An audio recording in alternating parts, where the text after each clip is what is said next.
हेतू अभ्यास पुनर्रचित विषय मराठी इयत्ता दुसरी दिवस 17वा शैक्षणिक वर्ष 2022-23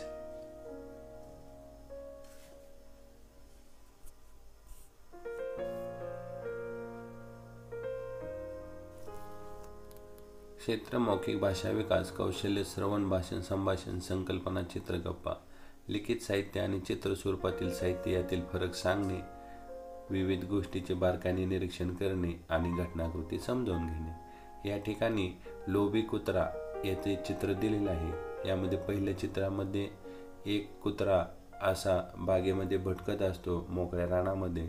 पुढे गेल्यानंतर त्याला एक भाकर सापडते आणि तो कुत्रा ती भाकर तोंडामध्ये घेऊन जात असतो। त्याला वाटतं आपण पुढे जाऊन ती भाकर किंवा ती चपाती खाऊ। मग पुढे जात असताना त्याला एक नदी भेटते आणि त्या नदीवर एक लाकडी पूल असतो।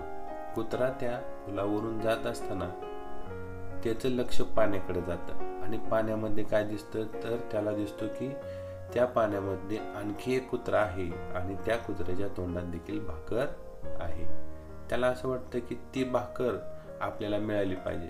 खरं तर ते त्याचं प्रतिबिंबच असतं, पण त्याला तसं वाटतं म्हणून तो काय करतो त्या पाण्याचं नीट निरीक्षण करतो, पाहतो तर त्याला वाटतं आपल्यासारखाच एक कुत्रा खाली आहे आणि त्याच्या मनात विचार येतो आपण ह्याची भाकर घेऊ। म्हणून तो भुंकण्यासाठी तोंड उघडतो आणि त्याची भाकर तोंड उघडताच पाण्यात पडते।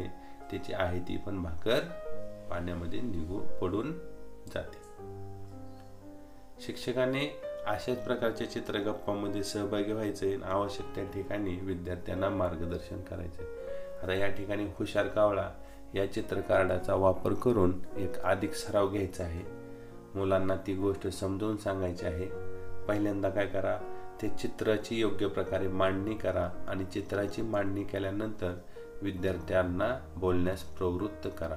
आता त्यांना ही चित्र दाखवून पहिल्यांदा प्रश्न विचारा, पहिल्या चित्रात काय दिसतंय तर मुलं सांगतील पहिल्या चित्रामध्ये एक पाण्याचं भांड आहे किंवा जग आहे आणि कावळ्याला ते दिसतं। कावळा उडत उडत त्या पाण्याच्या जगाकडे येतो। दुसऱ्या चित्रात काय दिसतं, कावळ्यानं जगामध्ये तोंड घातलंय पण त्या जगातील पाणी कावळ्याच्या चोचीला लागत नाही कारण पाणी आहे खोल। मग मुलांना विचारायचं आता कावळा काय करेल। मग मुलं तिसऱ्या चित्राकडे पाहतील आणि सांगतील कावळ्यानं त्या पाण्यामध्ये काहीतरी टाकले, दगड टाकलेले आहेत। मग तो काय करतो, एक एक दगड घेऊन त्या जगामध्ये टाकतो। जसं जसं तो पाण्यामध्ये दगड टाकतो तसं तसं पाणी वर येतं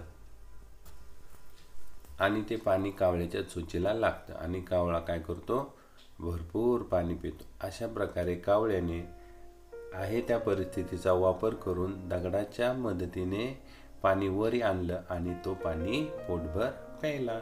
अशा प्रकारे मुलांना तुम्ही बोलण्यास प्रवृत्त करू शकता किंवा त्यांना तुम्ही प्रेरणा देऊ शकता जेणेकरून मुलं बोलायला लागतील।